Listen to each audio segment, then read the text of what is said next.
Welcome everyone to the May 2021 E-Academy. We are beginning the day with Dr. Russell Fuller, who's going to speak on Hebrew fundamentals, specifically on the participle. Dr. Fuller is described as a Semiticist and theologian specializing in biblical languages for over 2 decades. Dr. Fuller taught Old Testament classes, including courses in Hebrew and Aramaic at the Southern Baptist Theological Seminary in Louisville. Before that, he taught Old and New Testament at Mid-Continent College in Mayfield, Kentucky, and he's the author of Biblical Hebrew, a Beginning Grammar. And you can take class if you like what you see today. You can take classes taught by Dr. Fuller online by registering at russelltfuller.com. And if I can give a short anecdote, I've told this story before. This is Rick Mansfield speaking, by the way. Back when I first heard of Dr. Fuller at Southern Seminary, I overheard 2 MDiv students talking, and one was new, and he was asking the other, who should I take for Hebrew? And I won't mention the other professor's name, but the student said, well, if you want to just make an easy grade, take so-and-so. He said, but if you really want to know Hebrew, you want to take Dr. Fuller. And so I thought that was a great testimony. And later I got to know Dr. Fuller and have enjoyed his friendship over these years. So get ready. This is going to be something that will be intriguing and interesting, and you wouldn't think that there'd be so much content about a participle as what you're going to hear today. Dr. Fuller, I'll turn it over to you. Okay, thank you, Rick. I appreciate it. Again, it's good to be doing these teaching sessions with Accordance Bible software. And today we're going to talk about Hebrew fundamentals. And in particular, we want to talk about the fundamentals of the participle.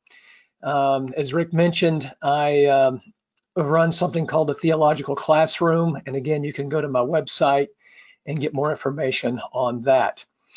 When it comes to any subject of study, fundamentals are absolutely essential. In 1986, Jack Nicklaus had won his 18th major golf tournament. And now he was about to start his next year in golf. And he was around 47 years old as he was starting yet another year. And he started this year like he had started every year since 1950 when he was 10 years old, when he was taught by his coach. And his coach on the first day, not only in 1950, but in 1987, told Jack, okay, Jack, let me show you how I want you to grip the club. Now, here's a man who was arguably the best golfer of all time. And here he is again on the first day getting ready for the new golf season. And he's working on how to grip the club, the most basic fundamental of all golf. If you think in 1980, the Pittsburgh Steelers had just won their 4th Super Bowl. And their star player was a man named Joe Green, known as Mean Joe Green. And he had gone now to his 10th Pro Bowl. And now they were starting yet another year. And what did they do on the first day of training camp? Chuck Noll, the coach, tells Joe Green, get in your stance, Joe. And the first thing he does is he adjusts his foot location of his stance by 1 inch to the right and a ½ inch back. When you see things like this, you go, wait a minute. I mean, Joe Green is a first ballot Hall of Famer, one of the greatest players of his generation. But yet, I think the first day of practice, what are they doing? They're working on the fundamentals. And again, whatever area of study you're working on, fundamentals are the absolute essentials. And so I like to stress fundamentals. And so that's what I'm going to do today. We're going to look at fundamentals of the participle. So let's start. Let me tell you my approach, how I'm approaching the subject of Semitic languages, because that's what we're looking at. We're looking at biblical Hebrew.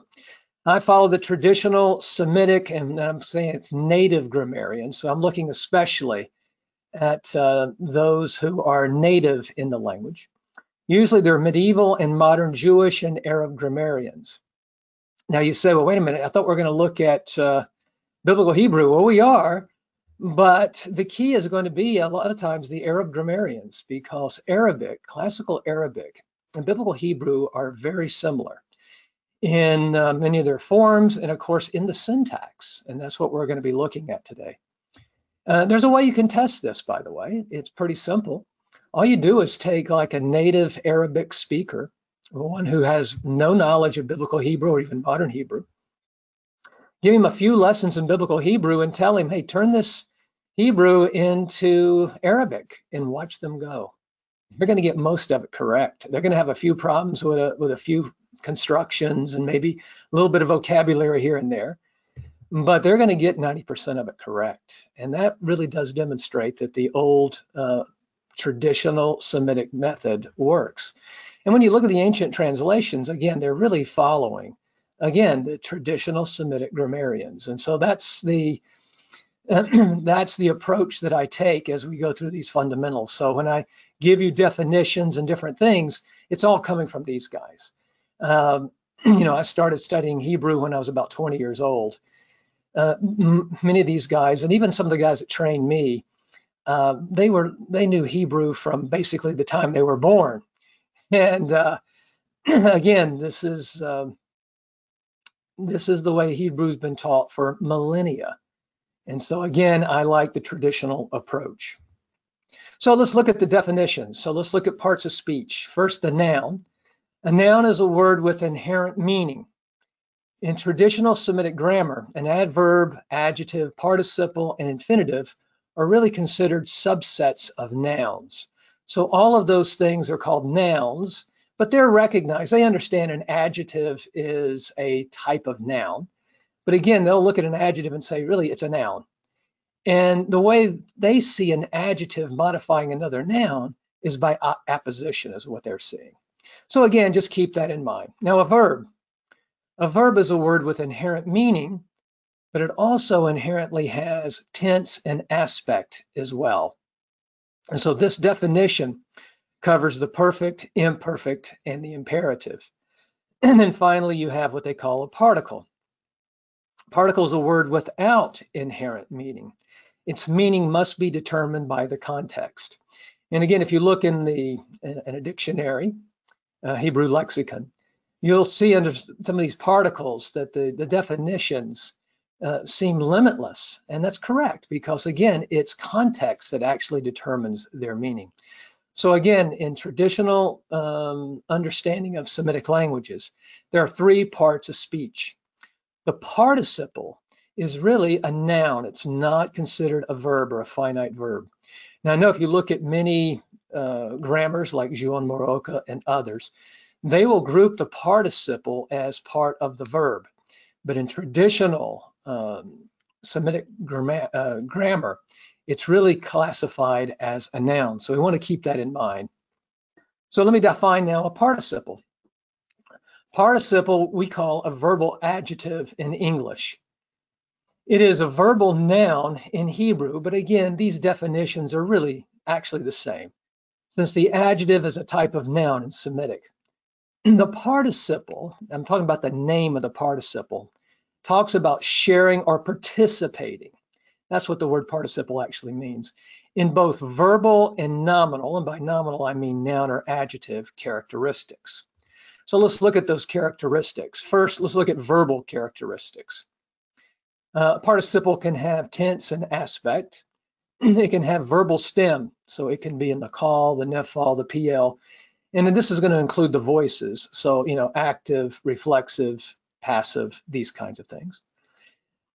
Participles can take a direct object. They can be qualified by adverbials, and their form that resembles the imperfect for most verbal stems, and by that you're thinking of like the PL, the hith-PL, pual, hifil, hafal, those guys. But it also can resemble the perfect in the nephal. And so here I'm just giving you examples. Here's your imperfect, and here's the participle. And notice, instead of having the imperfect indicator, that yod on the front of the verb, you simply have a mem for the participle. And again, this is a PL imperfect, but now here's a participle PL. And again, you can see that the forms are very similar. When you look at the nephal, again, here's the nephal perfect, niktal. And then to the left of this, you can see the participle. And again, they're very similar in their construction. If you put the finite verb, the perfect 3ms here, if you put it in pause, of course, it's going to look identical because you will lengthen that patach to a long kametz. But again, you can see the very similarity in the formations of participles and these verbal forms. Now let's look at some of the noun characteristics, the nominal characteristics. A participle takes noun endings. And so, for instance, it'll take a plural absolute ending, or it'll take a construct ending in the plural as well. And it takes the suffixes of a noun. It takes states. So it has an absolute state, it has a construct state. It can take an article. And again, verbs, they cannot take an article. Now I know there's certain passages where, or certain verbs, it'll have a hey on the front, and some people will say it's article, but that's not the way traditional Semitic grammarians would analyze that. Those are usually alerting particles of some sort that can substitute for relatives and things of that nature, but it's not considered an article. It does not make the verb definite, okay? And the participle may modify another noun like an adjective, and as I've mentioned already, actually the adjective is regarded as a noun in apposition by, again, traditional grammarians. The participle may function as a noun, and by that we mean the subject, object, or a predicate in a verbless clause. And the participle may be modified by an adjective, and again, that's a noun in apposition, when the participle functions as a noun. So those are the different characteristics. Now let's talk about differences between the different parts of speech. So let's talk about the differences between the participle and a verb. And then we'll talk about the difference between a participle and a noun, and then the difference, and other nouns, I should say, I guess, and the difference between a participle and an infinitive. So let's talk about that now. First, the difference between a participle and a verb. Finite verbs, and by that we mean perfect and imperfect mostly, but we'll put the imperative in there as well. Finite verbs in Semitic denote origination, and by this I mean the coming into existence of a verbal action. So it denotes origination and the occurrence of the verbal action or state. And for state, we're talking about state of verbs. We must keep this in mind. In Semitic, they see a verb as expressing an action, and again, that's what we do in English as well. But then they have verbs that express states, hence the state of verb. Now we don't have that in English. We have to express a state usually by an adjective and with a me verb or something like this. In Semitic, there's no me verbs. Now, if you look at Semitic in the, let's say, on the periphery of where the Semitic languages were spoken, like in some dialects of Syriac, we could argue perhaps for me verbs. For Syriac, it's again on the periphery of where Semitic languages are spoken, perhaps, but that's very debatable. Semitic does not have me verbs. Haya is not a me verb. It is actually, and it's not even considered a state of verb. It's considered a noun of action, believe it or not. And so for Semitic, verbs express action or a state, but not a being verb like we have in English. Or if you think of Greek, eimi or genomai, no. Semitic doesn't do this. So we must keep this in mind. So again, finite verbs in Semitic denote origination and the occurrence of a verbal action or state. The action of a perfect is usually completed, finished, or attained action. The action of the imperfect is usually in process of attainment or completion or being finished. The participle, in contrast, denotes a habitual or abiding activity or state. When resembling an imperfect in aspect, or sometimes a completed activity or state when resembling a perfect in aspect. So it has aspect, like a perfect or imperfect, but the participle is it does not give you the notion of an action, a verbal action, coming, originating, and then either occurring or being in process of occurring. But what it is, it's a habitual or abiding activity or state. And so there's a certain fixedness of a participle that's not true of a finite verb. So it has, it's a, again, it's an abiding activity or state, but it's not a verbal action, okay? But the participle is not a verbal action coming into existence and occurring. The participle can be equivalent to, and then I have here like I share followed by one of the finite verbs, either the imperfect or, as you can see down here, a perfect. So this would be like he who is keeping, or he who keeps. And then the other one here is like he who kept. And to demonstrate this, you can look at BDB in section on page 82, A1, or the passage in Deuteronomy, which let's look at. In the Deuteronomy passage here, it's the curses chapter, part of the curses that are being given. So here, it's cursed is the one who takes a bribe. So the one who takes a bribe is cursed, is what's being said here. If you go to the next one, there's a negation that's going to take place. And because the type of negation they want here, notice how they switch from using the participle to an asher plus, here it's an imperfect. But here they're getting in the negative, but really the meaning is the same. So up here we have the one taking a bribe is cursed.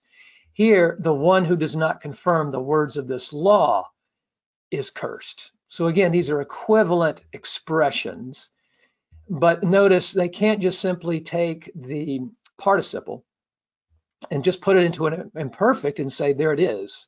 No, they're different. They're very much different. So notice the asher here. The asher is making a really kind of a noun or substantival expression here.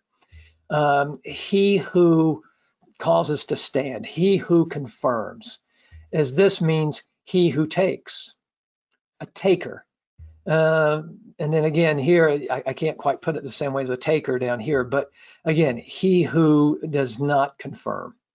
So again, the point I'm trying to make here is that a participle can be equivalent, but not to just the imperfect or not just to the perfect, but it has to be equivalent to asher yishmor or asher shamar, you see. It has to be equivalent so that it's sort of substantized, if we can say it that way. Let me give you a good example of a difference between a participle and a finite verb, and that's found here in 1 Kings chapter 1.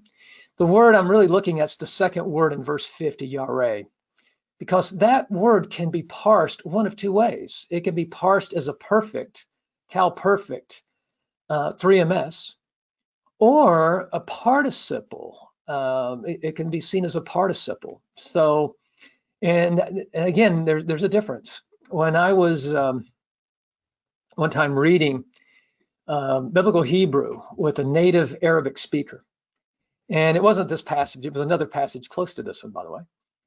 And I hit a participle, but yet I translated it as an imperfect. And immediately the native Arabic speaker, hey, wait a minute, did you just translate that as a finite verb? And I went, yeah. No, that's a participle. I mean, they feel the difference. They really do. They feel the difference. They, if you confuse the two, they will call you on it very quickly. And I've been called on it. So anyway, here we go. Let's look at this one. So notice in verse 50, we've got a word that can be translated either as a perfect or as a participle. If you look at verse 51 and go to the end of the first line of 51, you get the same word. And again, it can be a participle or it can be a finite verb, a perfect. Which is it? Well, if you look at it, let's you have Adonijah, and then the verb. So either it's Adonijah became afraid, and literally from the face of, from the presence of, and we just say like, be afraid of Solomon, or Adonijah was afraid, something like this, okay? Literally, Adonijah was a fearer, one who fears, if it's a participle, okay? And then down here, it was reported to Solomon. It's very common in the Bible to get a passive to hide the actual subject, the agent, when you're hiding your sources. You're keeping your intelligence sources hidden here.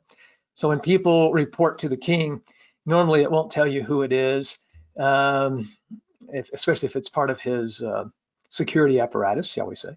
So that's one of the great uses of a passive, but I better get off that. But it was reported to Solomon saying, behold, Adonijah, and again, here it is. Which is it?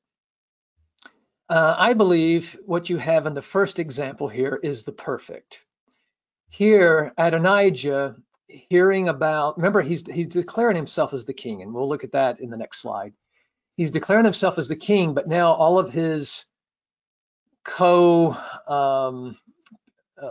all the people supporting him and his grasping the throne are now abandoning him. They're all fleeing to their own houses and so forth. And so he became afraid of Solomon. This is a verbal action that came into existence and that has occurred. The action has been attained. He's afraid. He became afraid, you see, is the notion here. And so this is a verbal action that's occurred. When it's reported by Solomon's, again, security folks, what they tell him is, behold, Adonijah not has become afraid, but he is afraid. He's a fearer. He's afraid of you now, you see. He's afraid of King Solomon. Now you say, is there any way other than just sort of scholarly opinion? Well, it's going to be somewhat scholarly opinion. It is. But one of the things that you can use to kind of verify this, at least I believe, is the Targums. If you go to the Targums, it's interesting to watch them because I tell you, they will not miss the participle versus the finite verb. So if you go to the Targums, they will often, I think, be a great resource here to really show you the distinction between these things. And so again, look at them. Now, sometimes when you look at the Targums, you can point the unpointed Targum text either as a participle or you can point it as a finite verb. You have the same issue in Aramaic, but many times you can't. A lot of times you can tell by the consonantal text whether it's a participle or whether it's a finite verbal form. So again, that's a very nice way of doing it as well. So again, if you want to check this, I would look at Targums. Then finally, let's look at 1 Kings 1:5. I think it's another good example, the difference between a participle and a finite verb. Here's Adonijah at the beginning of his attempt to seize the throne from Solomon. Adonijah, the son of Haggith. And notice they start with a participle. Semitic is a participle-loving language. They love their participles. Highly descriptive, and that's what's going on. It's being very descriptive of him. He is one who has lifted himself up, okay? So he's lifting himself up in the sense of making himself king, and he has gotten many co-conspirators with him, like Joab and others, to go in with him. He's got some very powerful allies. And so he is lifting, he's a lifter up of himself, or he is one who is lifting himself up. A very nice description. But then he says, and notice what he says here. Now could he have put a participle here? Yeah, of course. If he wanted to, he could say, ani molech. He could. But by using a finite verbal form, I mean, he has truly crossed the line for sure, because he is now in process of ruling. He's saying, look, I'm ruling now and I will continue to rule, you see. So this is real rebellion here. I mean, he is claiming the throne and he thinks he has the resources to do it. Using the finite verbal form, he's making it very clear. His rule has begun and it's an action that has originated and it is now in process of going on. And as far as we can tell, it'll continue to be in process in the future. You see, there's no notion of completion. He is going to be ruling as king until further notice is what's going on. So again, a very nice contrast between the two. There are many contexts, by the way, I should say, where, yeah, you could put a participle there or an imperfect. Either one could work in the specific context. However, they're not interchangeable, though.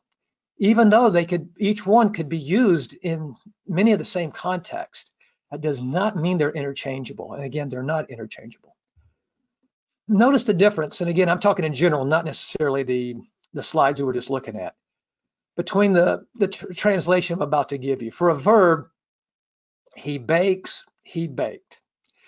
And then for a participle, a baker or one who bakes, one who baked. See that, if you'll keep that distinction in your mind as you're reading through biblical Hebrew, I think it'll be very helpful to you, the difference. Because again, you really want to develop a sense of the difference between the two and not confuse them and see them as just, well, if they want to, they can always use the participle in place of, especially an imperfect, usually is what people say.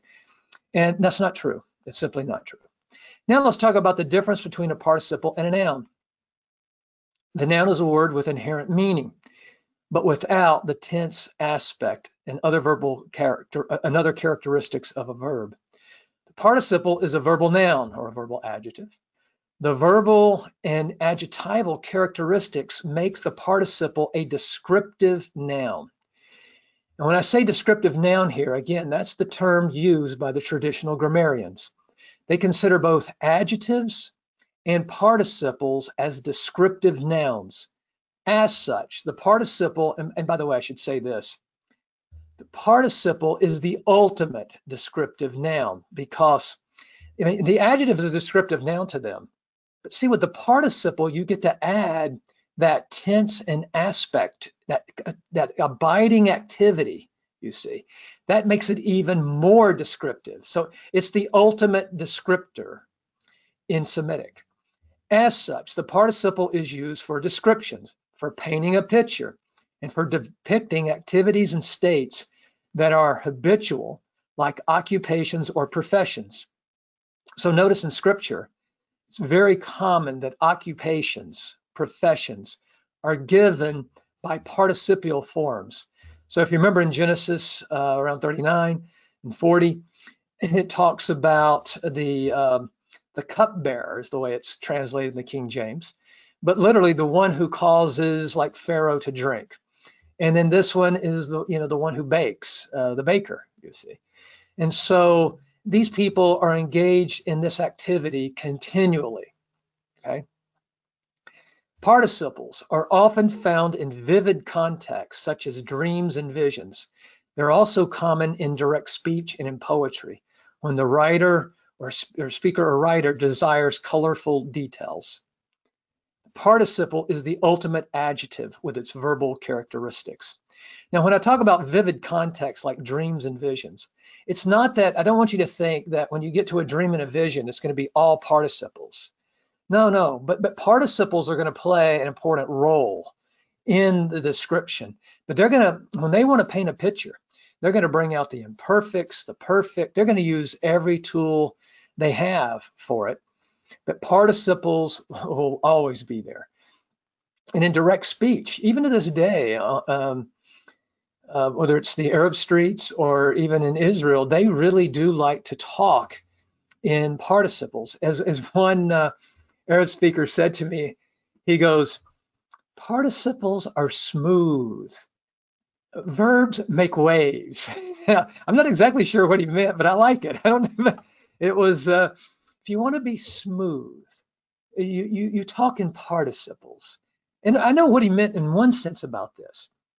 Participles give a lot of description to the subject, to the person who's using them.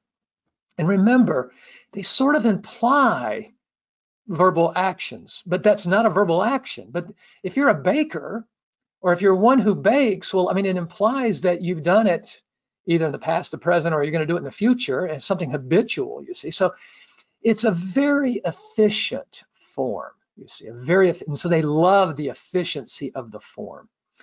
And therefore, it's highly descriptive, and it implies verbal action, though sometime maybe in the past, present, or future on it. Okay. So again, they are common in direct speech, and that's true. That's very true. And in poetry, you'll see a lot of them in poetry as well. And when a narrator, again, wants to be very descriptive, watch, he'll start using participles, okay? So again, it's the ultimate adjective. So let's look at a couple. Here's a vision, Isaiah 6, 1 and 2. So in the year of the death of King Uzziah, I saw the Lord. And then you have participle, you shave. Then you have a participle with the ram here, and then the nisa. Notice 3 participles. Then here's another participle coming up. And then when you get to the next verse, here's another participle. Now, again, they're not going to just keep going with participles. Look, you're going to get like, look at this imperfect right here. It's very nice, you see. And the imperfect repeated here, the imperfect again. So again, they're wanting to paint a picture. Isaiah, he wants to describe a vision. And it's just like when you have it's like if you have a very vivid dream, and now you want to tell someone about your dream, watch how even in English or whatever language you speak, you want to, the person you're telling this to, you want them to see this thing. Let me tell you about this dream. And then you're going to paint a picture for them. And so again, look at these participles and how they're being used. I saw the Lord. But when you saw the Lord, what was the situation? What was the condition? What was the circumstance in which you saw the Lord? I saw him in the status of, in the situation of, one who sits upon a throne. See, that's what this means, okay? And in the status of, in the situation of, in the condition of, high and lifted up. Now, we can dispute, or we at least can argue a little bit, what these participles here, these two, does it go with throne or does it go again to the Lord? Either, the Lord's on the throne, so it doesn't matter either way. So notice the participles, highly descriptive, you see. When he's talked about seeing the Lord, that's not enough. The Lord was in the situation of one sitting on the throne. And that throne was in the situation of high and lifted up, painting a picture. And his robe was one that was filling the temple, you see. Again, highly, highly descriptive clause here. This is called a situation clause, and this is called these participles are called accusative of situation. They're giving you the situation under which this verbal action is occurring. Again, very adverbial, very adjectival in a sense. Just, it is, again, maximum description. This is painting a picture, okay? And then you have the seraphim. And what are they? They are those who are standing, or standers, if you want to use terrible English here. But to try to get across what this, again, they're habitually doing this, you see. You've got to, it's almost like this is their occupation. This is what they do for a living, you know? And so it's, again, highly description. Oh, another thing about participles, Semitic loves titles. In English, we don't do a lot of titles, but we do some. Like if you're the President of the United States, and even if you're retired as the President of the United States, you get to keep that title. Just like certain important titles like Secretary of State and so forth. Those people, even after they retire, can still officially use those titles. Even in the military, a general, and I believe it's a full colonel and above, when they retire, they can still use those official titles. The only time really in America that we use a lot of titles, we start really bringing them out, is during war. During war, we will sometimes give titles to generals and so forth. And other nations will give titles. Like if you think in World War II, for instance, and in the War of Korea, when MacArthur took the Philippines, he was given an official title, Liberator of the Philippines. When he did his Incheon landing, he is giving an official title by the state of Korea, again, Liberator of Incheon and so forth. And so we do this in our culture, but not as much as Semitic. Look in the Bible. Many titles are given. When God does something, watch how people will give him titles, and watch how often one of those titles will be a participle, okay? Many participles are used for titles when people, or God, and that's one of the names of God, as it were, you know. When you hear of even Semitic, think of, I think Marduk had 50 names or something. Of course, Allah's supposed to have, what, 100 names or something like this. These are titles.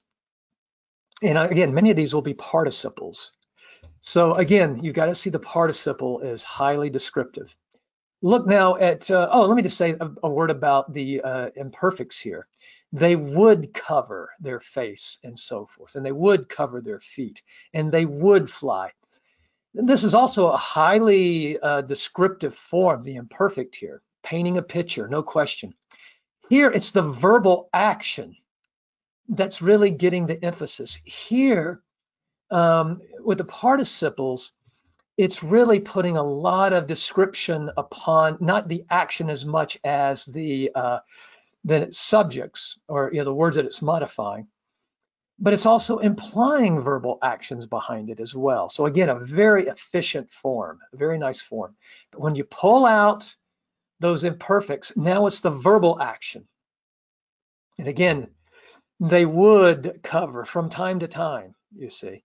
And again, they would fly with both their wings when it was necessary and so forth. Again, here, highly descriptive of the action occurring time and time again. In Genesis 37:7, remember, Joseph has a dream. And he's a young lad. He's very excited about this dream because this dream is the opposite of the culture of the ancient world. The younger, he's below, his older brothers, his parents, and so forth.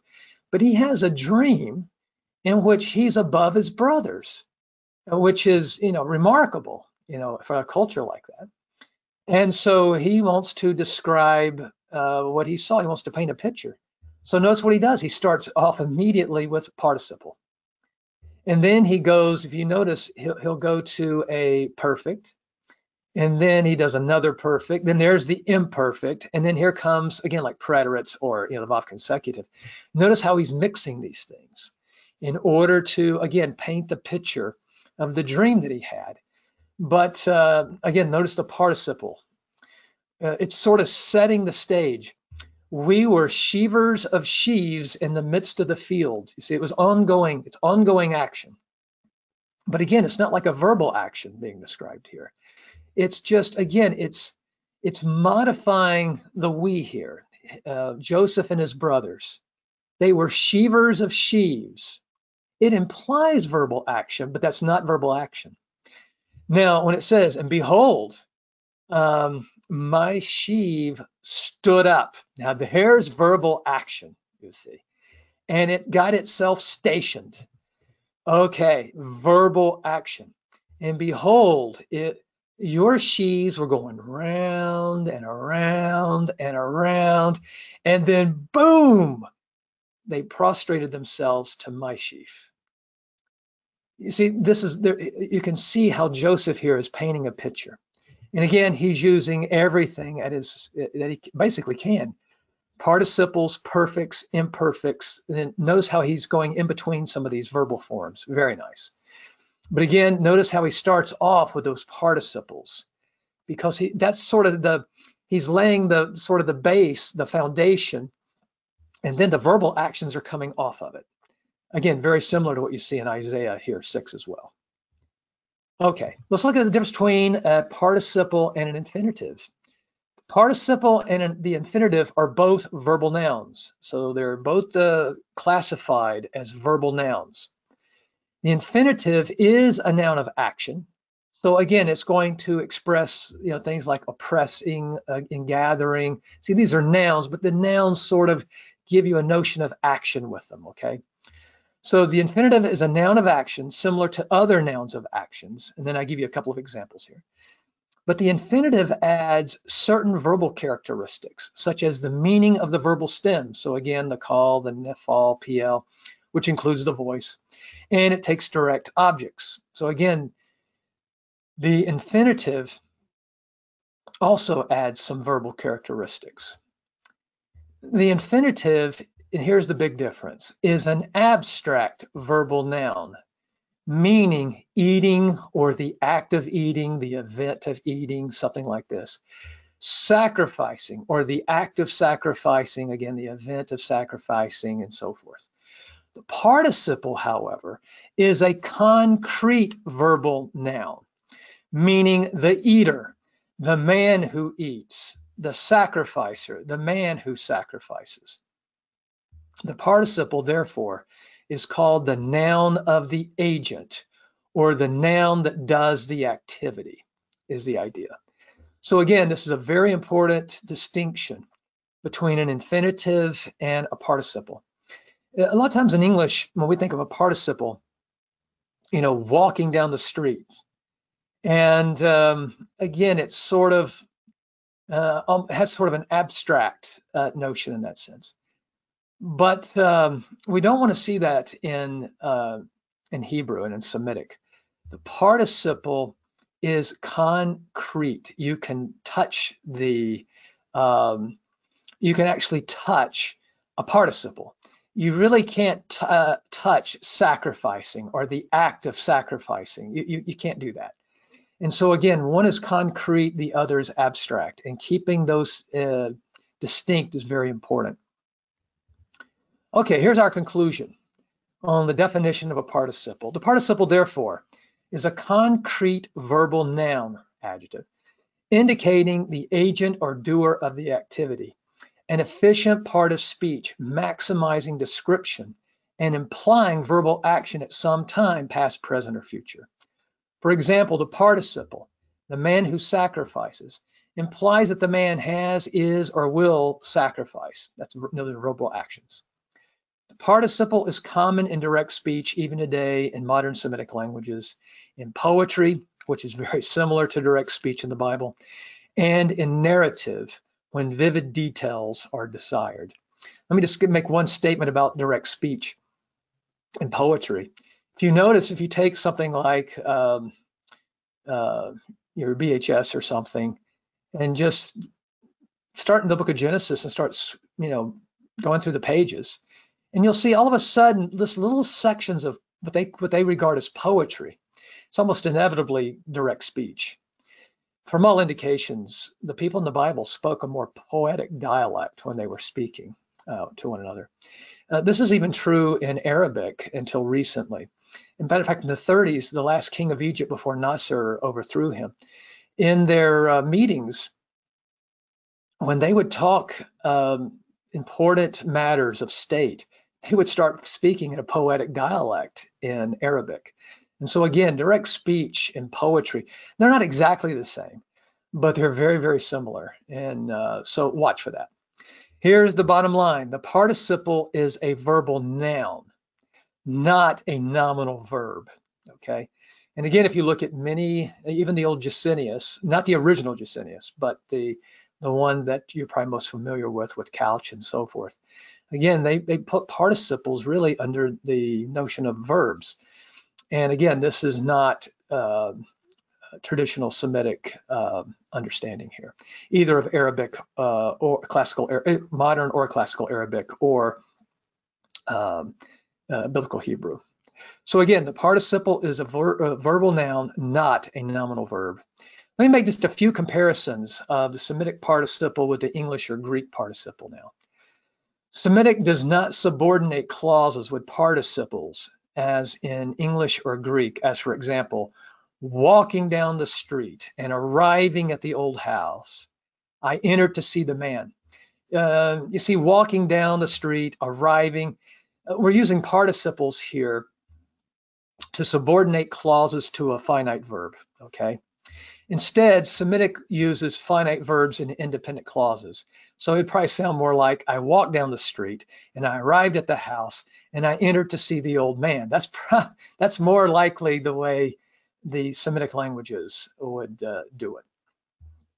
Semitic can use participles to narrate. This is especially true in biblical Aramaic. But the participles do not subordinate dependent clauses to an independent clause as in English or Greek. So if you remember in Greek, you have something they call like adverbial uses of the participle.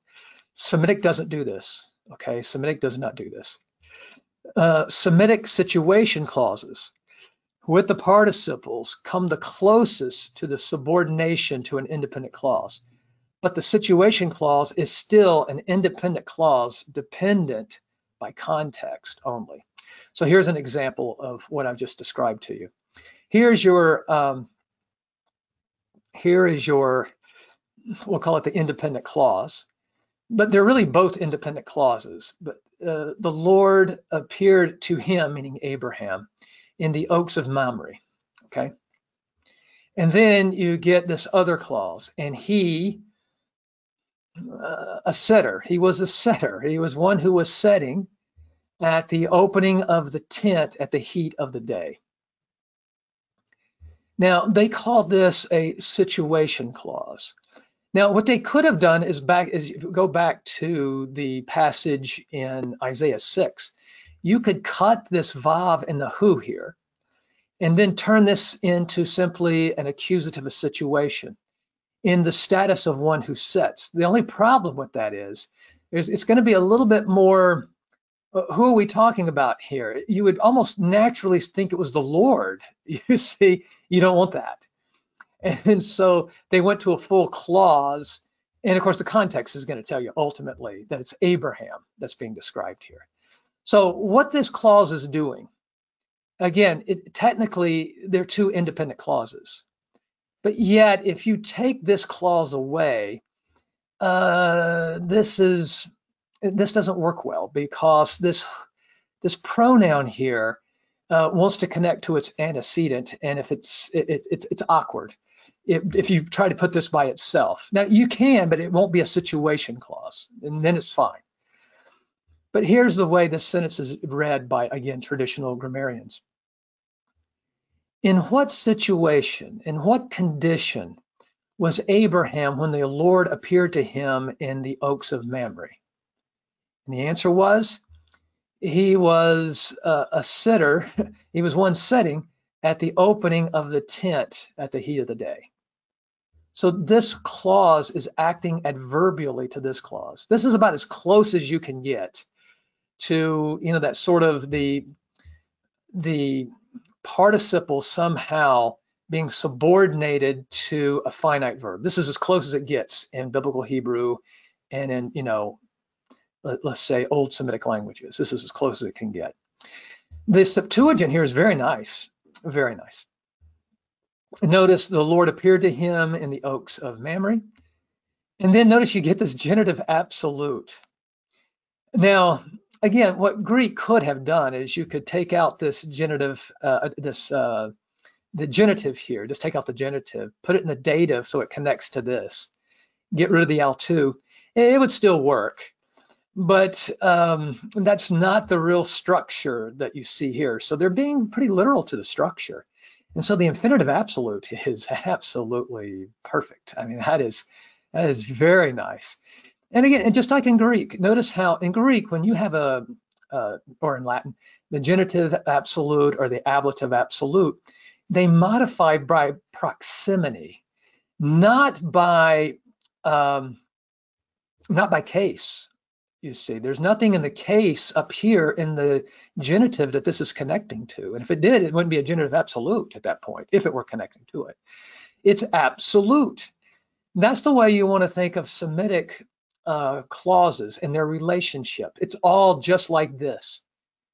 When you see one clause and another clause and how they go together, it's context that determines how these clauses are put together.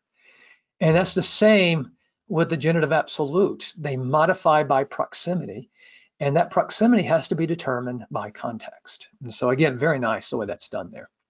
Furthermore, Semitic participles are used as predicates in nominal or verbless clauses. This is a unique Semitic construction, at least unique as far as I know. There could be some other languages out there. I asked someone in Korea last night if they have this construction in Korea. He goes, no, no, no, no. So that's another probably group of languages that also doesn't work this way. This is a unique Semitic construction that English and Greek cannot render word for word. English and Greek normally will translate this Semitic construction with a finite verb. And so here's an example. And the Spirit of God was that which was hovering, or was a hoverer, upon the face of the waters. Notice what the Septuagint has to do. It goes to the imperfect, which I like very much. Notice they're getting the tense by the context, which is very nice. And notice they're going with the finite verbal form. It has to be, They cannot render this construction literally. I mean, they could, but then their target audience, when they hear this, it's going to be very strange on their ears, you see. Just like in English, if I were to have a translation in English and say the Spirit of God was a hoverer, or one that hovers upon the, people will go, that's awful. That's right. That's it. But yet, that's the way you've got to feel the thing, even though, again, it's not what we normally like. It's not a smooth one word to one word translation back and forth. This is a unique Semitic construction that the Western languages, and as I found out last night, Korean and so forth, does not have. Okay, this is real Semitic stuff here, and we're going to find out that this is the participles used this way many times. Highly descriptive of the Spirit of God, but also implying verbal action. It's smooth, it's efficient. They love this construction, okay? Semitic is a participle loving language, okay? Finally, biblical Hebrew does not have, and Arabic, by the way, I should have probably said Semitic here, does not have progressive tenses, is going, am coming. As English and New Testament Greek, and I want to stress I say New Testament Greek, if you know classical Greek, they don't do progressive tenses, okay, or periphrastic, No, they don't see it that way. Now they have the construction, but they see the participle as just a participle, completing the meaning of whatever verb is being used, usually ami, but sometimes genomai and other ones as well. So, but in the New Testament, most folks do believe that the ami and other parts of other verbs connecting to a participle do make a periphrastic tense, or a progressive tense, as we would call it, is coming, things of that nature. So, but my point is, the participle plus haya does not make a periphrastic tense. Again, if you read Joel Moroka, and I think it's mostly Moroka, he does argue for periphrastic tense, or at least not argues for, but he says it is. There's a few reasons I disagree with this. Of course, the way he views haya is he'll say, yes, sometimes it has the idea of existence, which I would agree, and the traditional grammarians would agree. Haya means to exist, to happen, to occur, not is, was, all those kind of words, the being verbs. Moroka, though, argues that haya does become like is, was, but that is not, in my opinion, correct. And again, if you look at Arabic with kana, which is similar to haya, used identically to haya, again, in Arabic, it is not viewed that way. And when you put a participle after haya or kana in Arabic, Again, it is not perceived as a progressive tense. It's perceived as an accusative of a situation. So here's an example. And as for Moses, he existed.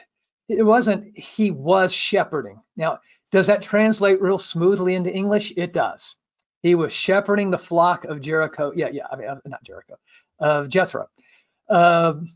It's so smooth in its translation into English that we naturally do that. And now, look, if I were to translate this into English for a target English audience who do not know Hebrew, yes, I would translate it. Moses was shepherd. I would do that, but that's not what it means. As for Moses, he existed in the status of, in the situation of one who shepherds the flock of Jethro, his father-in-law, the priest of Midian. So very clearly here, this is an accusative of a situation. It's not he was shepherding, okay? That's not the way it is. So anyway, that's our, now what I want us to do is go look at examples. Okay, I want us to look at some biblical examples of many of these things. Since the participle is a noun, and in traditional Semitic grammar, they're going to break it down into nominative, genitive, and accusative. Semitic did not have, as far as we know, but it probably maybe did at one time, but datives, no datives, but the nominative, genitive, and accusative they do have. You still see it in classical Arabic. In many dialects of Akkadian, you'll see the case endings alive and well. Even in Hebrew, there's still some words that are showing the case endings. So that's the way, the best way, or at least that's the way the traditional grammarians do it. But first, I want to look at the participle used as nouns and adjectives. And when I say noun this time, the participle has become a pure noun and lost its participle characteristics. And the passage we just looked at is a good example. When Jethro was called the priest of Midian, the word priest, you can see, it's a cal participle in its formation. And at one time, obviously, it's like one who, conducts themselves as a priest, or, something like this. But over time, it's become like just the noun itself, with losing its participial characteristics. And so this can happen, and there's many words like this where it looks like a participle, but yet it has become just a straight up noun. Okay, so I just want to mention that one. Now, as an adjective. And notice the ones that I have with different color. These are participles used as just plain adjectives. And again, in traditional Semitic grammar, they see these actually as nouns in apposition to the word that they're modifying. We would see these as attributive adjectives. They would see these as appositional nouns. We use different labels, but the meaning is the same. There's no real difference. So in every creeping thing, that creeps, or the one that is creeping. So again, this is a concrete verbal noun. Okay, you can touch these participles. If it were an infinitive, and of course infinitives are not adjectival in any way, you couldn't touch it, you see. But I'm just bringing that up again. So anyway, there it is as an adjective. Okay. Same here, this time, notice both words are without the article, so context sometimes has to tell you in a situation like this, whether is it a statement, so every tree, was, we have to put that glue being verbs in there for English and many other languages. For Semitic, they don't need it. Or is it a sort of an attributive relationship or appositional in their ideas? Here, it's appositional. So every tree pleasing to the sight and so forth, okay? Notice this is a nifal. It looks more like a perfect as opposed to the imperfect like you see on the next example. And here it's talking about the flame of the sword, the flaming sword that's put in the garden to keep Adam and Eve out. and a highly descriptive word. And notice even the translation over on your right, which turned every direction. See, that's very nice. It's trying to get, you see, that participle gives you that habitual activity of going. And then also the hithpael also gives you sort of that same notion, something going over and over again, you see. And then it gives you the reflexiveness. So it's almost like at its own will. It's able to turn about, according to how it wants to turn about. And again, it's in constant motion, you see. But notice this is a participle. This is highly descriptive of this flaming sword. And so you could see how you'd want to draw a picture of this. And so the participle is ideal here. Notice here in Genesis 14:19, blessed be Abraham, the God Most High, possessor of heaven and earth. See, this is like a title here.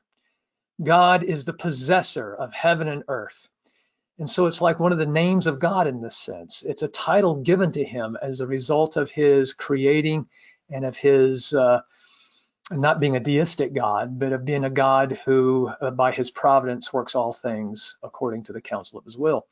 And therefore, notice, very nice participle, very descriptive of God. Again, like a title. Okay. Again, very much a nice participle. Very nice one here. Here's another one talking about every firstborn is going to die in Egypt, from the firstborn of Pharaoh, the one who sets. And so again, upon his throne. And then it'll go down to the lower parts of society. But notice, again, Semitic loves to use participles. It's pure adjectives, but they're the greatest of adjectives. Their adjectives are the when you use a participle, that's the most descriptive adjective that you can possibly use. Now let's look at it when it's used as a nominative. And this is the way participles are mostly used. Now the first two, no, these are somewhat rare. But here you have the participle as the subject of a finite verb. So the one who smites will go unpunished, will be cleared of wrongdoing, whatever. Notice this is a verbal clause in traditional Semitic. So notice how you can have a participle acting as this noun. So it's a noun, but again, very descriptive. Okay, one who smites. In the next one, very similar, but the dead one, the one who's died, you see, it will be to him. It will exist to him. So again, this is really a nominal clause in traditional grammar because your subject is preceding the finite verb.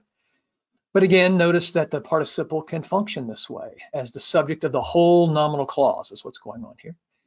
But the bread and butter in Semitic is this construction here. And that is, and again, notice both of these words are without the article. And so again, context must tell you whether this is appositional or whether it is an assertion, a statement. And again, by context, it's a statement. And this is very common in Semitic. And a river, and again, in English, we're going to have to say was, one that went out.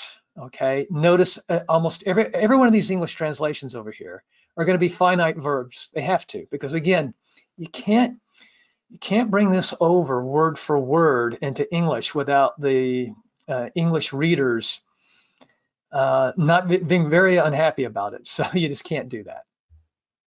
Then the next one, again, God is a knower. Okay, God is a knower, that in the day of your eating and so forth. Here, the ambush. Now again, see, this is a good example of where, is this just a regular noun now, or is it still a participle? And again, you could dispute this either way. If you see it as a participle, notice again, it can be the subject of a verbless clause. And then the participle without the article. That makes it very clear that we don't have some type of appositional relationship. And this is what goes on in Semitic. Well, we'll look at ones later, so let me just continue on. So again, the ambush was one that was sitting, or a sitter, again, to her in the chamber and so forth. So this is again highly descriptive, but yet it's implying verbal action, a very efficient form what we have here. Yet another one, the lad Samuel was a server. And again, with these things, he's doing it like it's his profession. It's like his occupation, okay?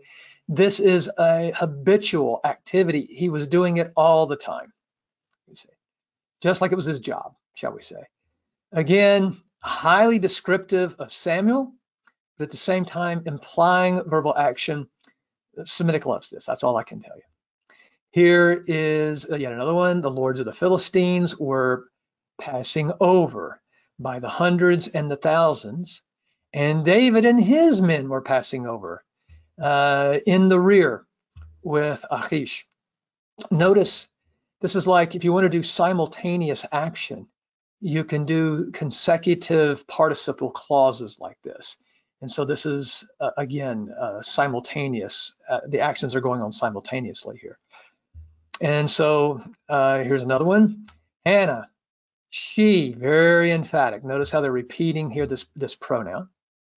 A speaker, one who was speaking upon her heart and so forth. Okay, these I changed the colors. This is more of a violet down here because, again, now we're looking at the situation clauses. So these clauses are a little different, and again, it's by context. We've already looked at this one. And so again, God appeared to him, Abraham, in the oaks of Mamre when Abraham was in the condition or situation of one setting the opening of a tent at the heat of the day. Okay. Here's another one. So it's a little different construction. That's why I'm using this one. And so a Benjaminite, a man of Benjamin, ran from the battle line, and he came to Shiloh in that day, and his clothes torn. Again, it's a situation clause. When this Benjaminite ran and when he came to Shiloh, in what condition, in what situation was he in, especially when by the time he got to Shiloh, probably even early when he first started running, what kind of situation was he in? What kind of status, condition?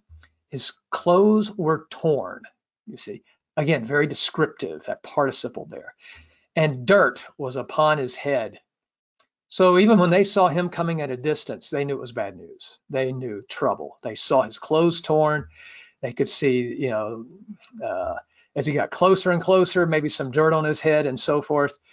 Again, this is giving you the circumstances, the situations. It's painting a picture of this Benjaminite as he ran and came to Shiloh.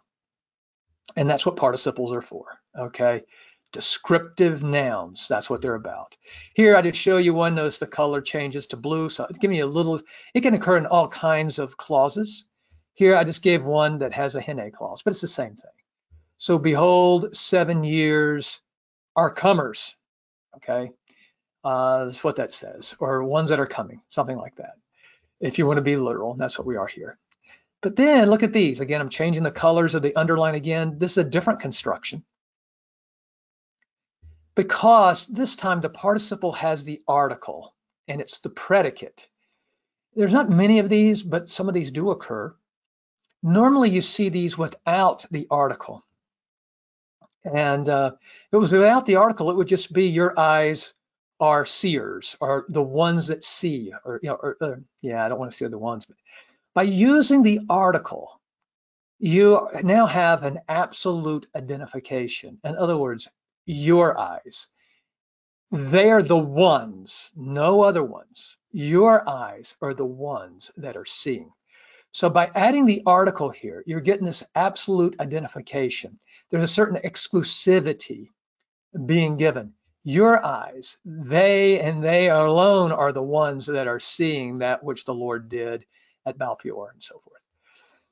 In Semitic, if you didn't have a participle here, suppose you had a noun. That noun could be an apposition to this word. And that's the way it would normally be read. And so what they would often do is add a pronoun like who, here maybe a hame, something like that, in between. That was called a separating pronoun. Your eyes, they are the ones seeing. Here, because it's an adjective, I mean, it's a participle, they don't have the need to insert the separating pronoun. Okay. If it were a noun with the article, they would put the separating pronoun in between, but sometimes they would put it at the end as well. But usually it goes in between, especially if the noun is definite. One more example of this is Deuteronomy 8:18. For he, talking about the Lord, and he only is the giver to you the strength to make wealth. So it's only the Lord that gives you wealth. It's not the Egyptians, it's not the Assyrians, and so forth. He is the giver to you of strength and so forth. Okay, so very good. One other thing I should have said about these just plain ones, like let's say this one here. A lot of times, if you read the like Jusinius and so forth, they'll look at some of these, like for instance, when it says God is a giver to you of the land of Canaan, and yet they haven't gone there yet. They're still in the wilderness, and God says this. The Jusinius Couch and others will say, they'll talk about those participles in the sense of imminent future.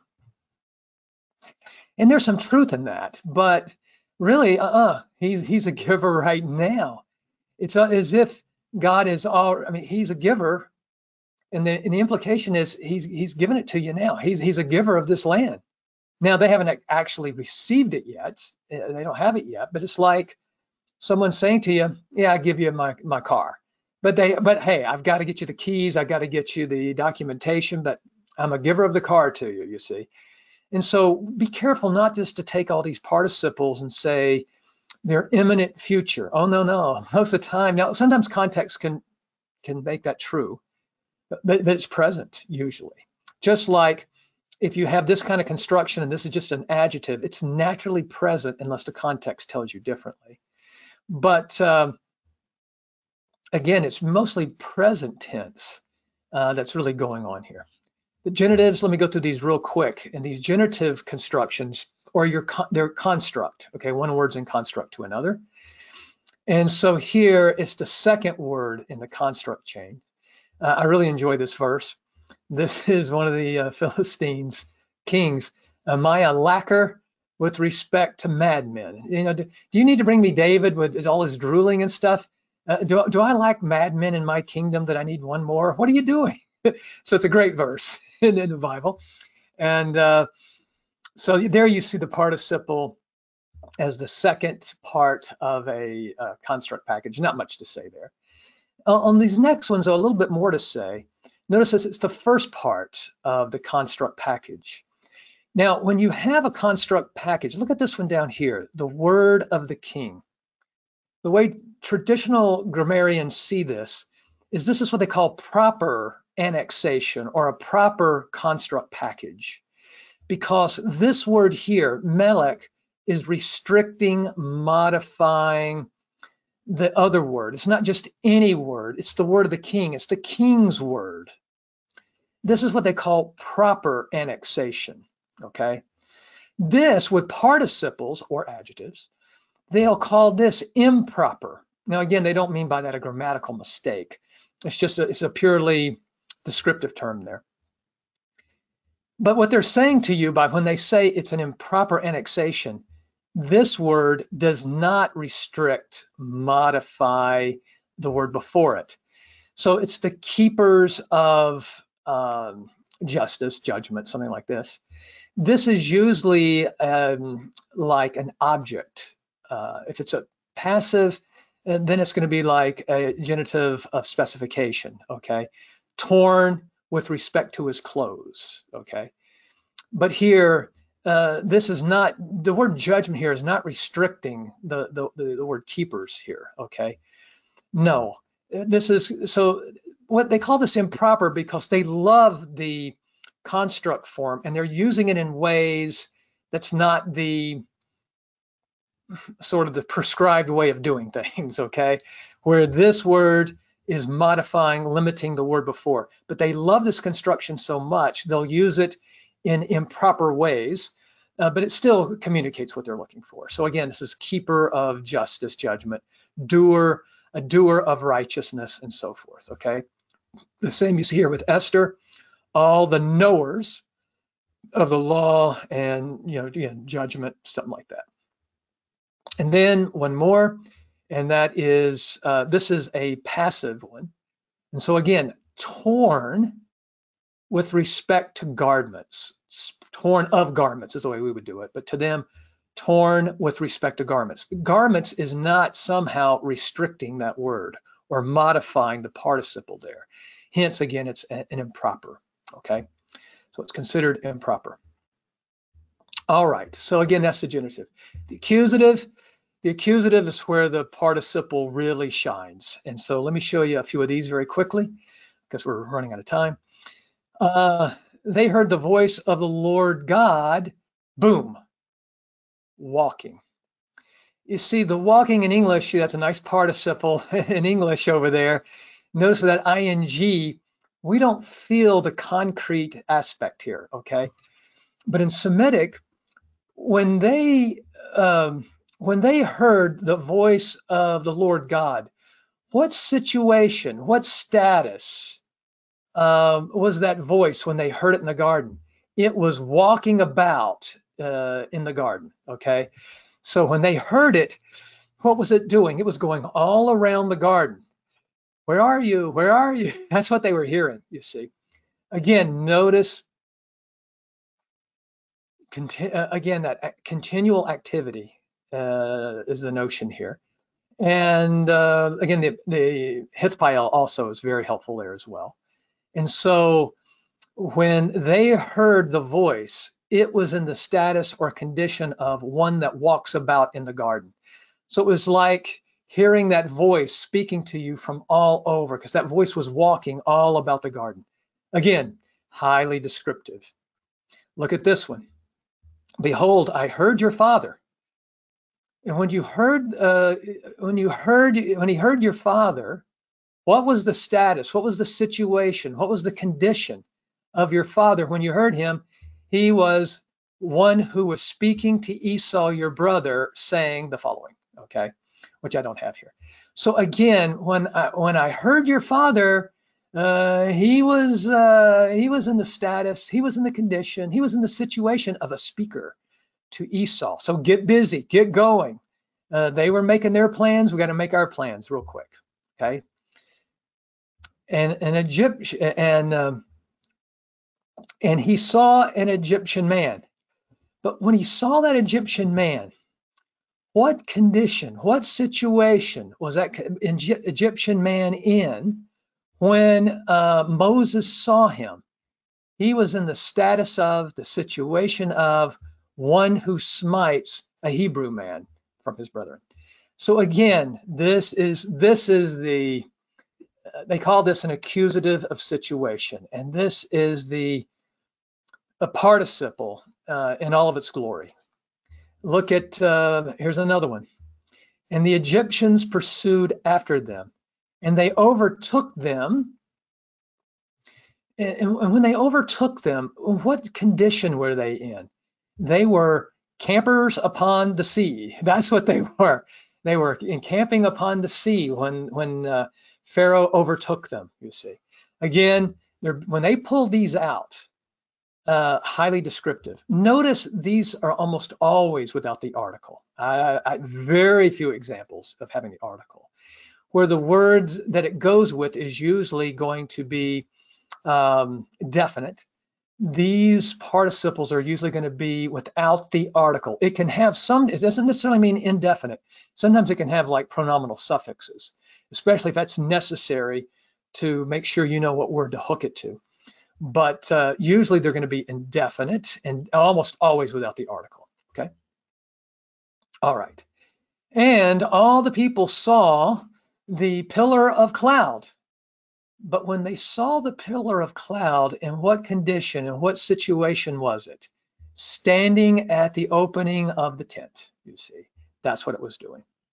Okay, a few others real quick. This is with haya.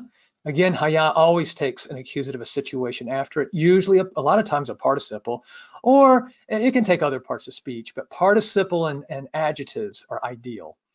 So, and as for Cain, he existed as one who served the ground or tilled the ground. Okay, and then this one, this is Cain talking, and I will exist in the status of one who is a vagrant and wandering around, one who wanders around, you see, and so forth. And he existed in the status of one who builds a city. So again, that's what this means. And then one we've kind of seen earlier, but this is a different context. Talking about Joseph, and he existed in the status of one who shepherds with his brothers among the flock. So again, anytime you have haya with the participle following, that's an accusative situation almost every time, unless somehow it's the subject of haya. But normally, if that's going to be the case, it'll have the article. Okay. Let's look at negation. When you negate participles, you can do it with lo, but that's rare, but you can do it. It's usually just a simple negation. Your hands are not bound. Boom. That's it. Just a simple, not a lot there, just simple negation. Usually, what you'll get in Hebrew is the word ein, which has the idea of non-existence. It's really what, again, the traditional grammarians would call a semi-verb, or what they would call a sister of kana, or a sister of haya in Hebrew. In other words, it's a particle of existence. That's what it is. It's a particle of existence. But yet when you use it, you're not bringing in the completed action or the ongoing action. And so it just gives you a simple present tense. It's very, very nice. And so it's used very often with the participles to negate participles.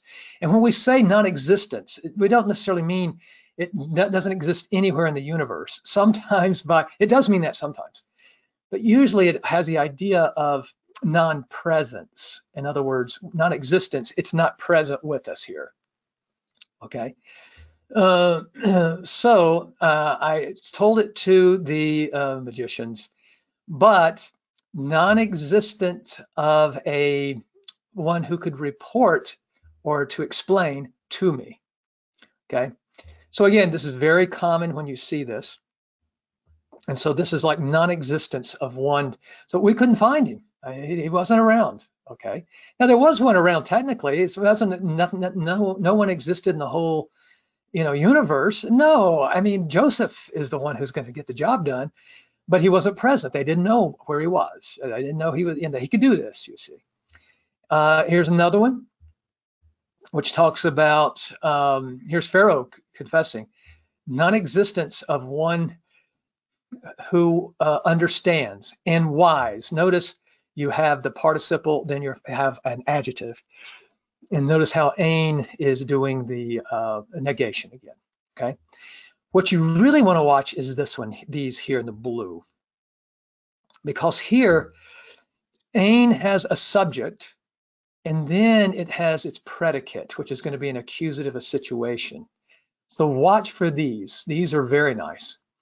So there is a non-existence of a chief of the prison, okay? Now look, there was a guy who ran the place, but that's not what they want to communicate. They're not saying that place didn't have, that prison didn't have a warden, okay? No, they didn't have a warden who existed in the status of one watching everything that was put in Joseph's hand. Joseph was so good that this guy could, go to Florida. He could go on vacation. He didn't have to worry about this.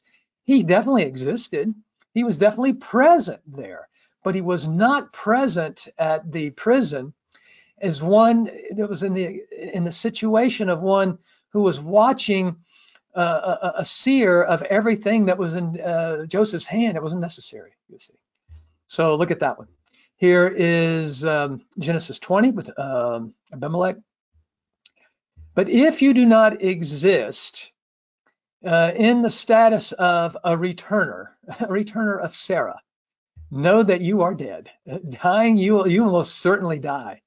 So you better start existing or being, even though they don't use the word being, in the status of a returner real fast. Now look, could he have used an imperfect here? Yeah, but it wasn't Semitic, you know? I mean, you could do it, but this is a real great Semitic construction, you see. And so this is what they like.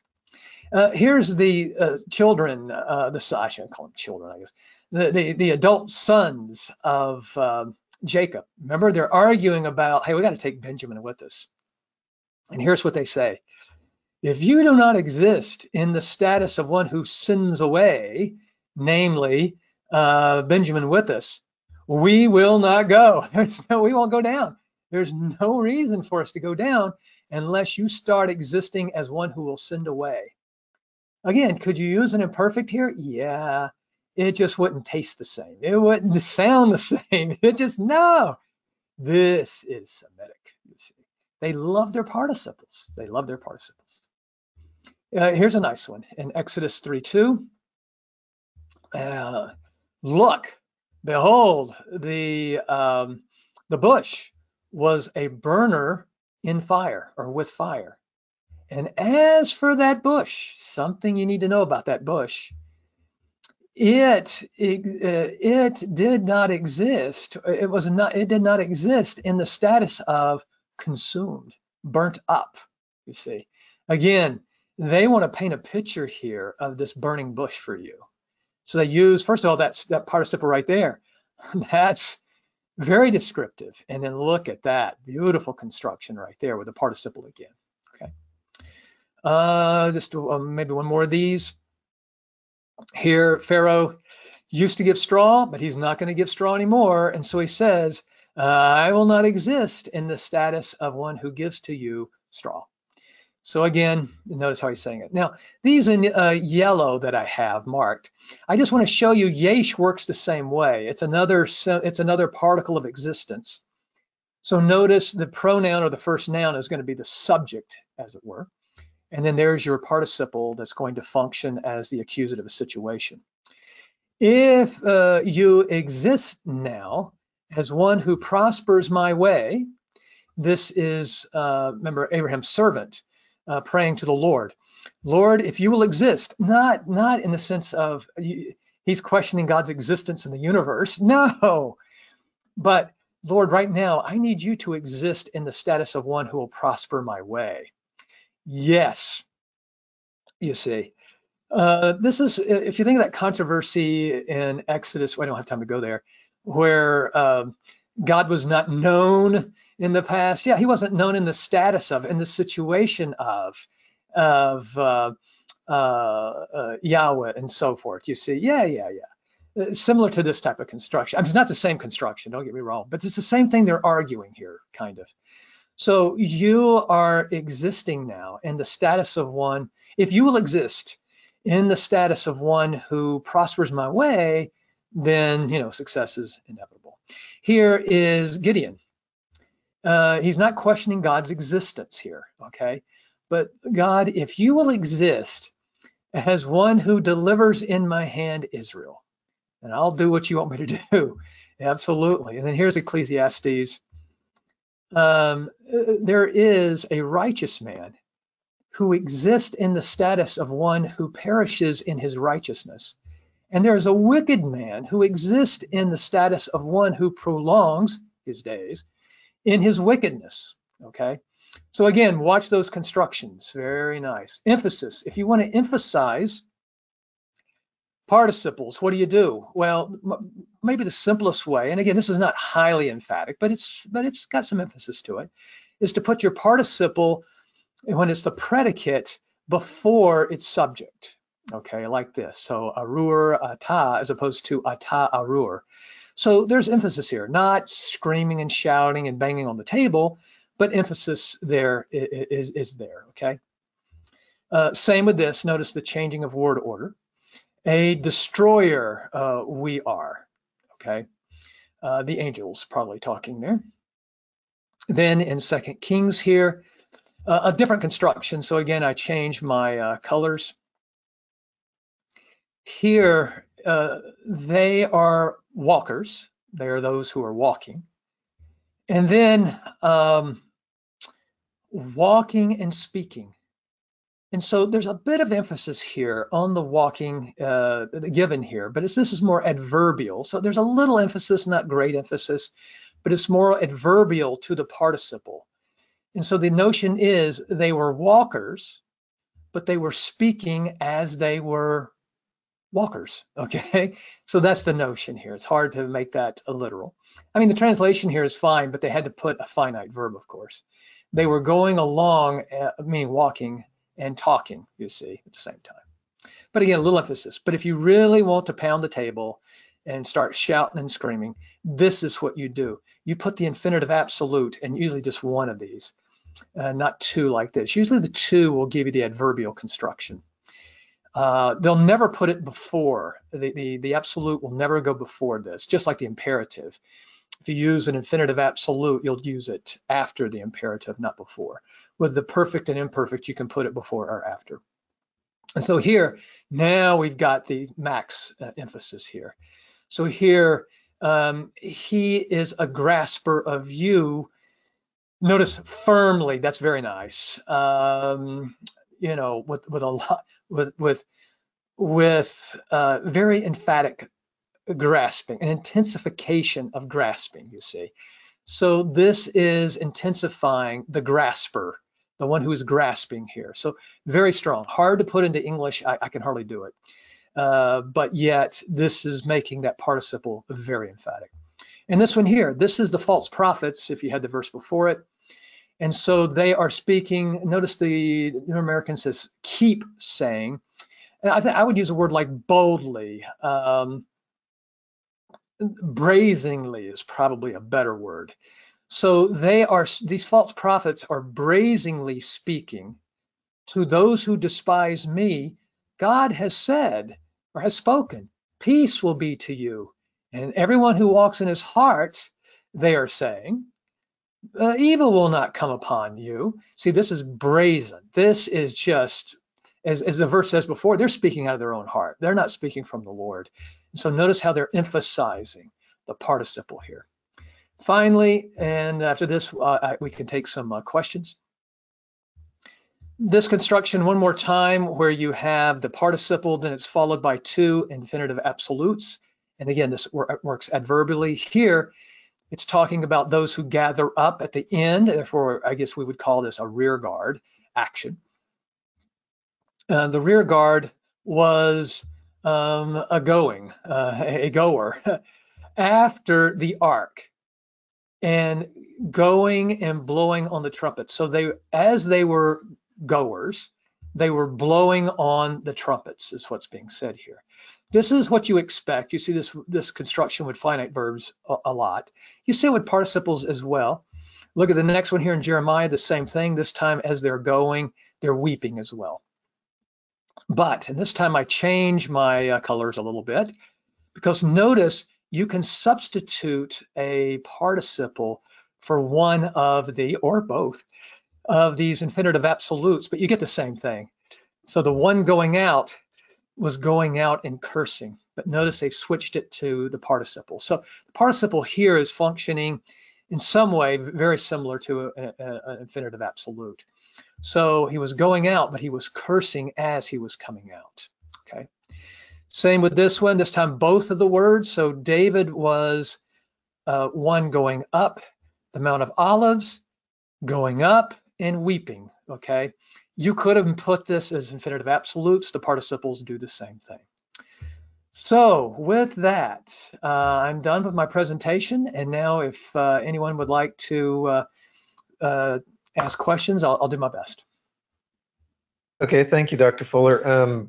We've got a number of questions. I'll try to get to as many as I can. One repeated question was, will you make your PowerPoint available for people to have access to? Yes, as a matter of fact, as before we end, I think I can put the, maybe down in the chat section, I can put it. And so I'll try to do that right now if I can. Let me see if I can do that. Dr. Fuller, if you Yes. just open up the handouts section in the control panel and just find the file and drag it right in there. It should work. Okay.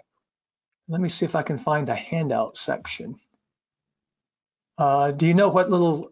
It's usually above the chat. I'll hit some things. No. Let's see. What is this? And no, that's not it. What's that? Again, what section is that? It's handouts. Handouts. Mm-hmm. I'm just not seeing it.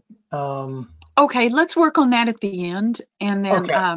Let's go to the rest of the questions, and then we'll work on that, if that's okay. Okay. At one point you were talking about, and it was hard to hear whether you were talking about me verbs with an M or be verbs with a B. I think you were talking about verbs expressing coming into being and that sort of thing. Yes. Not like Greek. No, I never, or at least I might have said it, who knows, but me verbs, like Mickey Mantle verbs, I didn't mention that, or I shouldn't have mentioned that in the meeting. Be verbs are not in Semitic, okay? Okay. Again, they only do like action verbs and stative verbs, okay? In English, we don't do stative verbs, but we do being verbs and we do, action verbs. Okay. Would it be fair to say that a participle doesn't just describe what a noun is doing, but gives extra emphasis to the nature of the one performing the action? I don't think it's emphatic in and of itself, but the way you described it is very good in the sense that it's highly descriptive and so forth. So if you want to do the ultimate description of a noun, you're going to use that participle. So would you amend that person's? Would you amend that from gives extra emphasis to maybe extra focus? Yeah, extra focus, especially extra description.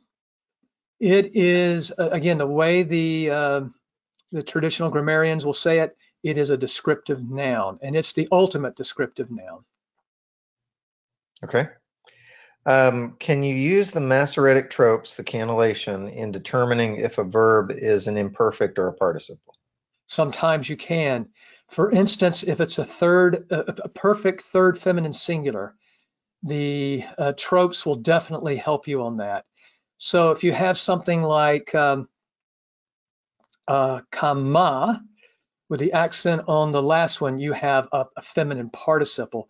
Kama is the perfect feminine, 3FS is what you have. So sometimes the tropes will definitely indicate, well, where the accents occur on the word, I should say it that way. Sometimes the placement of the accents can hint to a certain way of parsing which way to go. And let me say this also, now you brought that up.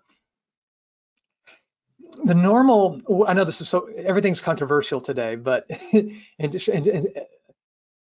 in traditional Semitic understanding of Hebrew and Arabic and all the other languages, usually in a finite verb, the subject is following that finite verb. Now that's not every time. For the participle, normally the subject precedes. So when I run into a construction where I don't know which way to go, that's one of the first things I look at. Now that's not determinative, but it gets my attention. And then I start looking, of course, at the context. I look at the Targums, for instance, or maybe even the Peshitta is sometimes very helpful on this as well. The Septuagint and the Vulgate can be helpful because some of the translators of those works, when they see participles, they get in habits of the way they want to translate it as opposed to a finite verb. So even sometimes through the Septuagint and so forth, you can pretty well get a good idea of how they're reading it sometimes. But it can, like for instance, a perfect. Sometimes or a participle, sometimes you can tell how they're reading it. So those things can help. Okay, thank you. If a noun, let's see, is the participle also used as a present tense as in modern Hebrew? Not in biblical Hebrew. That's a very important distinction to make. You're correct. In modern Hebrew, the participle is considered a present tense verb. But in classical Hebrew, in Arabic, and so forth, no, not at all. But I like the way it's called a present tense in modern in a sense, because that shows you that in biblical Hebrew, it should be naturally understood as present tense unless the context forces you somewhere else. If a noun has an intrinsic nature that is capable of expressing itself in an action, is a participle saying that at the time of an action, the noun is simply giving expression to this part of its nature? Read that one more time. Yeah, I was just thinking, I think I need to read that one more time. If a noun has an intrinsic nature capable of expressing itself in an action, is a participle saying that at the time of an action, the noun is simply giving expression to this part of its nature? Yeah, the participle, yeah, I think so. If I'm understanding that question correctly, I think that's pretty close. I think that's right. The participle is really bringing out some nouns have sort of a noun of action, a noun that gives you the notion of action. It's not a verb, obviously. But the participle really can highlight that quite a bit, and it brings that out even more. So yeah, I think that's correct. Okay. Someone was asking about Jeremiah 31 through 35, and I believe the question is, new in that verse is what? So I'm assuming the word new is in those verses. I'm not sure. Jeremiah 31, Jeremiah 31? 31 through 35. Okay. And what's the question? Oh, the word new? Yeah. Yeah, I think the word new there is just a plain adjective. I saw it in verse 31, new covenant. Yeah, I'm looking for it real quick here. Let's see if I can. I'm going so fast, though I'm missing it. We'll cut with you. Maybe it's not here. I think it's up in 31. 31, I'm sorry. Oh, yeah. There it is. Yeah, that's just an adjective there. Okay. Which is, by the way, again, a descriptive noun, but not quite as descriptive as a participle, but still that's a descriptive noun. Yeah. Okay. Is there any pattern of using the participles for each book of the Bible? For example, the Pentateuch uses the participles more than the historical books and so on. You know, I don't know that, but I will say this. You can see where certain authors of Scripture use the participles in ways that is more commonly in ways that others don't. Ecclesiastes sticks out in my mind.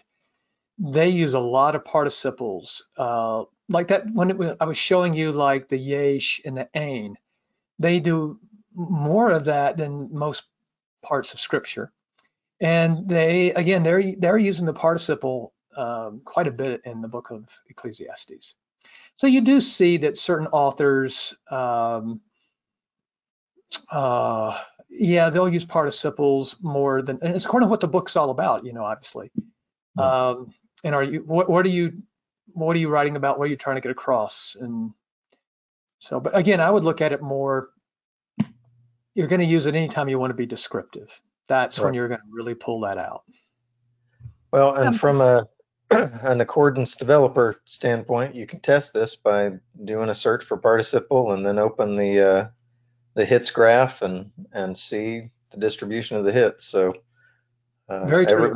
Everybody, when we get done, go try that. Do a search for participle and then open the hits graph, or you can play with the analysis graph.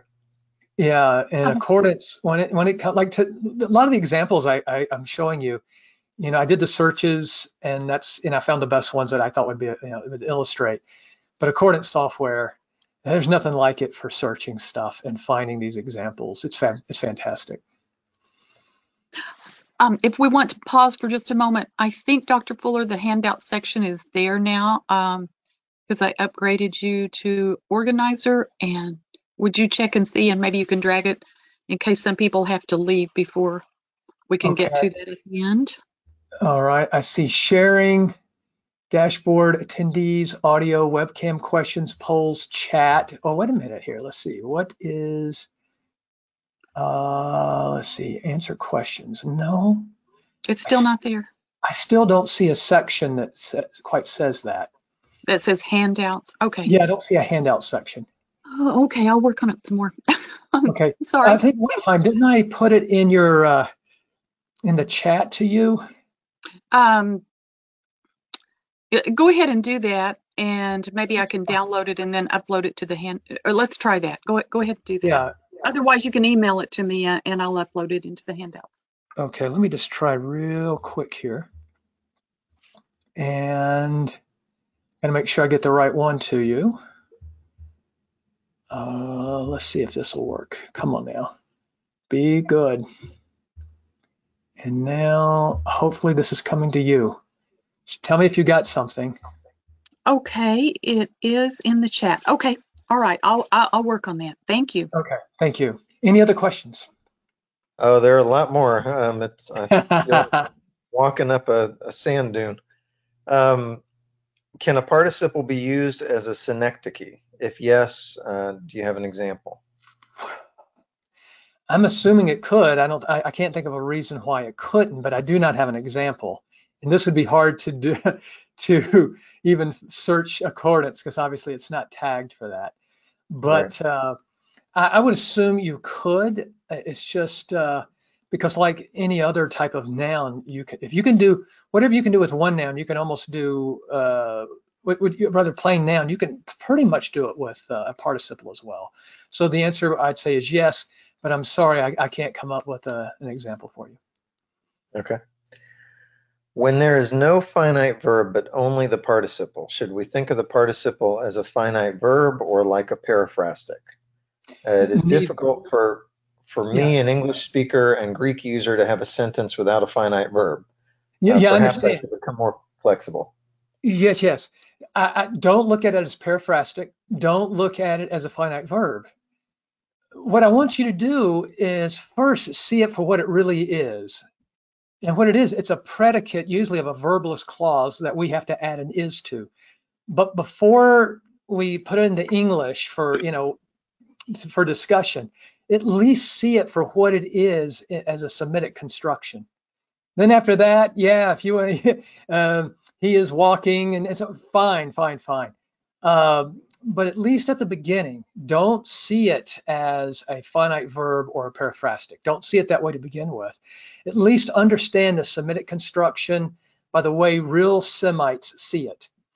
After that, as we're dealing with it as English, we're trying to put it into, we're discussing it with each other. Unless we want our English to sound terrible, we have to start using periphlastics and verbs and so forth. So even though I want you to see it one way, I do give you my blessing to ultimately say, he is walking, of course. As English speakers, we're just forced into that. But please, when you study Hebrew, you don't want to turn it into like sort of an English class or see it as an advanced New American Standard Bible class. Understand the language the way it is, fundamentally first. Then as we bring it to English and we're, kind of working with it on that level, anything goes. Okay, so there you go. All right, well, the next question is kind of related to that. Someone asked if there's any chance you would translate even one book of the Hebrew Bible, including this more literal and so helpful way of thinking in Semitic. No, because if I did, now look, if I were doing it, let's suppose students, let's say I had students of Hebrew, and they say, hey, would you mind going through the book of Jonah and just do translations of those literal so we could see it? Oh, sure, that would be no problem. But if I were doing it for a wider audience that doesn't know Hebrew and so forth, I wouldn't do that, because when they read my literal translation, it would confuse them. It would not help them. But for Hebrew students, and if you know what I'm up doing, then I think it can be very helpful. So yeah, I mean, I would do it under this proper situation so that people would understand what I'm up to. But just to the public at large, it would just confuse. Okay. All right, I'm trying to make out the question here. Uh-oh. I'm not understanding that question, so I'm going to skip that one. Can you explain the new in the, well, I think that was a repeat of the Jeremiah question. Thanks Yeah, for the. Yeah, the new is just new. There's not much I can tell you about it. It's the new covenant, not Right. renewed covenant or something. No, new covenant. That's exactly what it is. It's pretty straightforward. I know some people, and I don't know if the questioner is thinking of this controversy, whether it's the renewed covenant and things of this nature. It just literally means a new covenant. And again, you can see it from the New Testament and from other, sources like that they're understanding it as new covenant, not renewed covenant. Okay. Could we pause again? Could we just pause? Dr. Fuller, would you just email that handout to me that was trying to go to your computer itself? Would you just reply to an email from me and attach it? Yes. Okay, thanks. Here we go.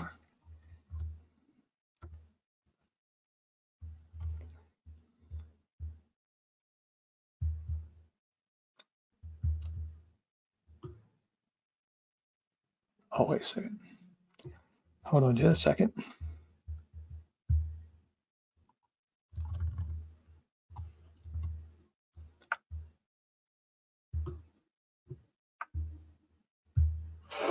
Should be coming, okay? Okay. Okay, next question.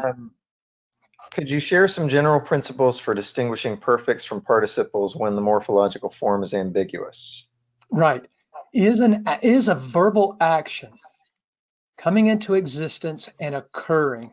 And with a perfect, it's a little easier. It's the imperfect where it's going to be more difficult. But for a perfect, it's got to be an accomplished, finished action, an attained action, verbal action. For a participle, there's no verbal action. It's just simply descriptive. That would be number one. Number two, I would look at the accents to see if they could help, because again, sometimes where you say comma or comma, that can make a difference. I would look at the word order, because sometimes that helps. And then when I get desperate, I'm going to go to the Targums, the Peshitta, and even sometimes the Latin Vulgate and the Septuagint. Okay. And if you can find native Arab speakers and so forth and read with them, they'll tell you. Now, they don't always get it right, but they will definitely, they feel it. I'm telling you, when they hit it, no, they'll straighten you up quickly. Okay. My old rabbi. 11:26. One more thing. The old go ahead. rabbis taught me. Same thing. If I messed up and made a participle of verb or something, oh, no. Russell, you're wrong. Okay. So go ahead. In Romans 11:26, Paul quotes Isaiah 59:20, he shall turn away ungodliness from Jacob. Is that a possible meaning of the participle in Isaiah 59:20? Hold on just a second.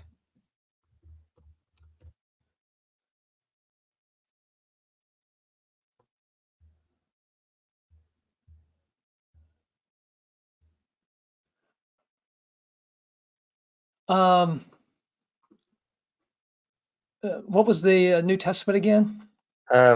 He shall turn away ungodliness from Jacob. Yeah, I mean,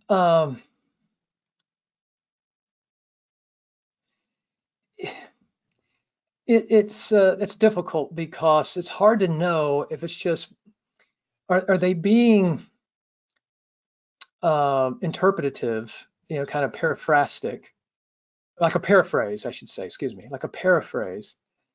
Or are they trying to be fairly literal to the passage? This is difficult sometimes to know. I'm not sure I can really answer that question without looking at it in more detail. Sorry. Okay. Let's see. Do you recommend a good textbook for advanced biblical Hebrew? Yes, I can. I hate to advertise, but anyway, here it is. An Invitation to Biblical Hebrew Syntax and Intermediate Grammar by Russell Fuller and Kyung-Won Choi. And this really, I wrote this, it's totally from the traditional Semitic approach. So this is very different than a lot of the approaches that you'll see out there.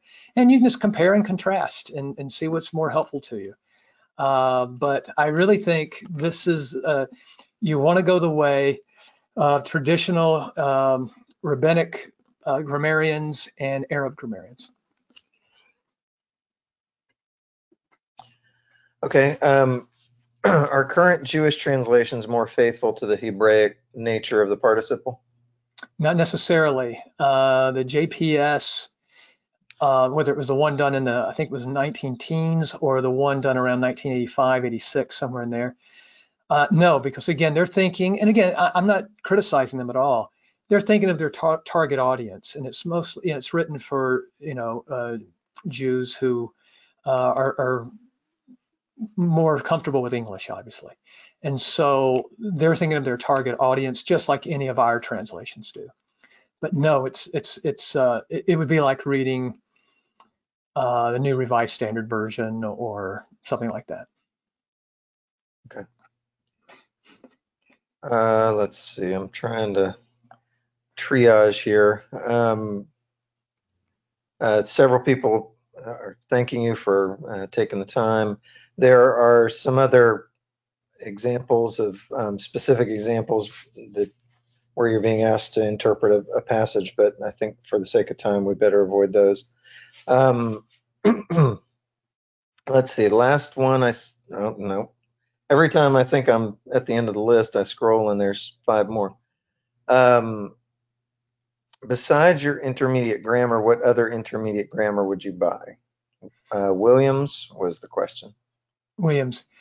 Again, it's a different approach. They're using a lot of more of the modern notions, like they don't see the PL as intensive. Now, not every PL is intensive and so forth, but you can tell they're going away from, again, traditional ways of doing things.